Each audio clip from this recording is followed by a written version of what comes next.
আমার হাত থেকে যেতে হবে।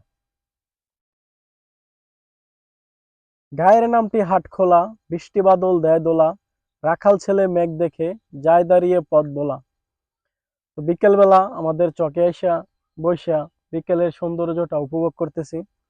আমার সমবয়সী যারা এবং কি যারা সুস্থ স্বাভাবিক আছে তারা খেলাধুলা করতেছে বিকালবেলা এবং কি বন্ধুদের সাথে আড্ডা দিতেছে।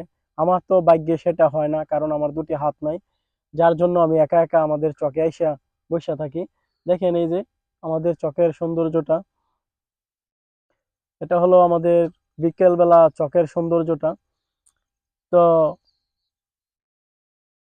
অ্যাক্সিডেন্ট হওয়ার পর এভাবেই একা একা বসে থাকি আর নিজে নিজেই কথা বলি, নিজে নিজেই চলাফেরা করি, কারণ আমার দুটি হাত নাই, আমার তো বন্ধু বান্ধব নাই, যার জন্য যা করি একা একাই বিকেলবেলা ঘাটে মাঠে একা একাই বসে থাকি, একা একাই সময় কাটাই। অ্যাক্সিডেন্ট হওয়ার পর তো একা একাই সময় কাটাই।